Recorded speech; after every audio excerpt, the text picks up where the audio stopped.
Hey guys, welcome back to another video. In today's video, we are going to be looking at figurative language. Figurative language uses words and ideas to suggest meaning. These portray a mental image to the reader.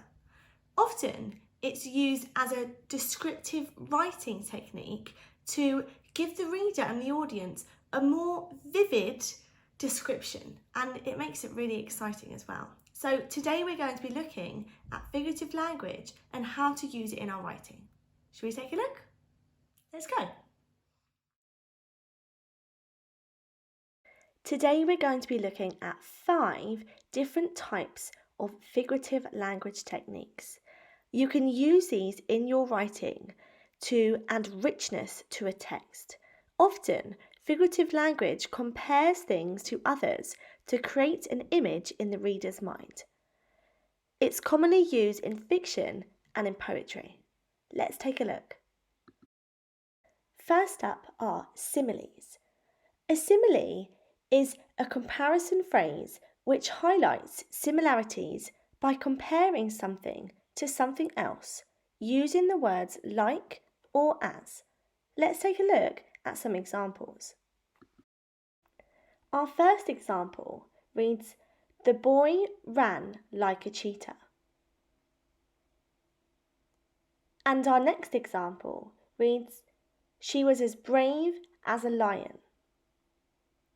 In our first example, we've used like to compare the boy's speed to a cheetah, whereas in the second example, we've compared the girl's personality traits to a lion, as we're saying, "She was as brave as a lion."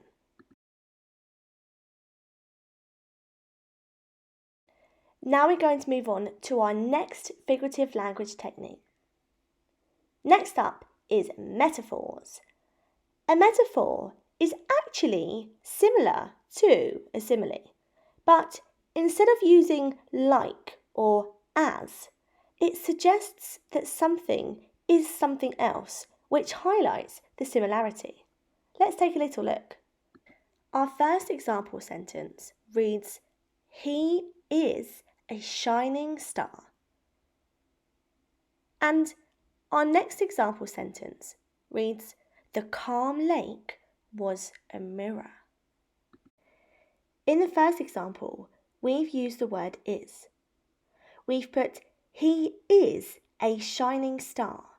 Now, we know that the boy's not really a shining star. That's our figurative language. It implies that he's bright and maybe makes people smile like stars do. And in our other example, we're saying that the lake was a mirror.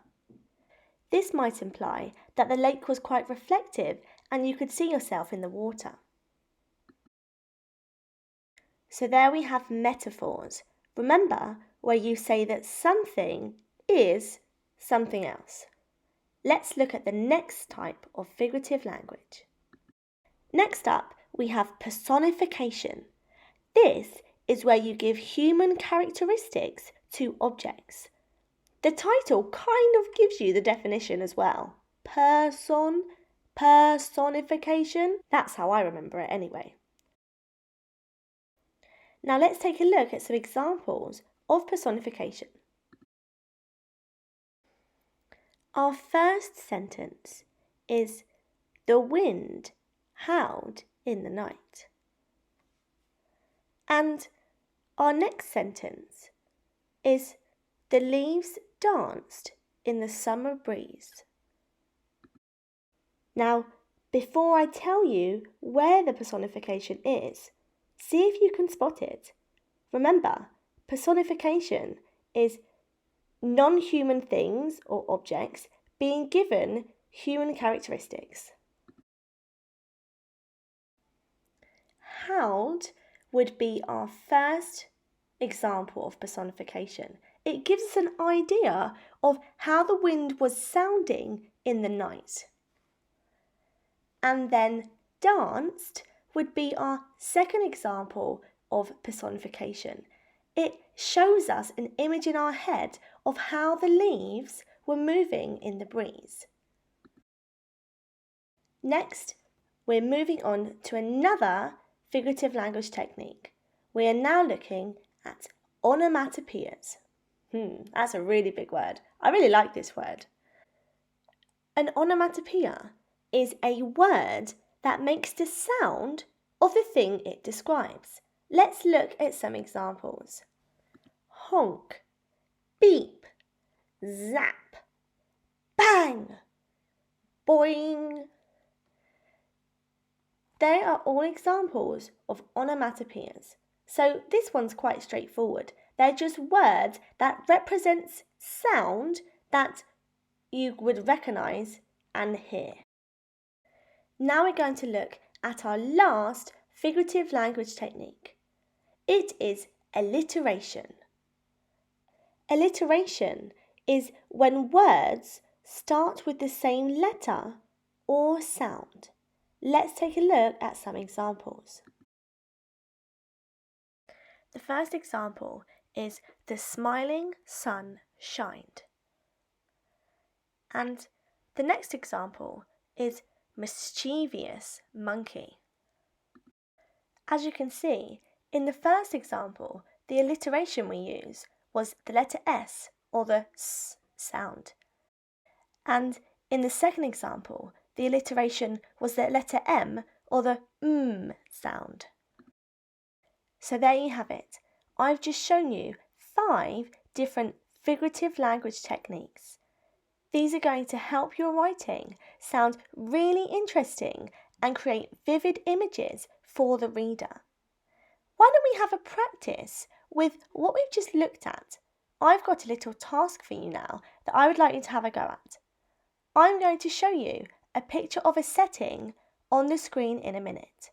I would like you to pause the video and see if you can write some sentences using figurative language to describe the magical woodland setting. I'm also going to be doing it too, so make sure you stick around to the end of the video so you can see my examples too. Get ready for the picture!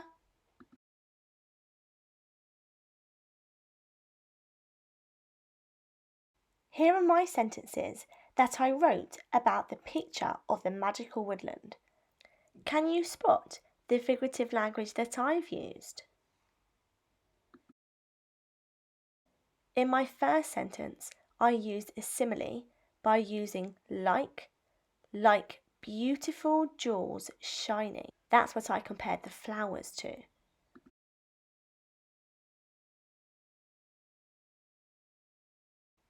In my second sentence, I used personification.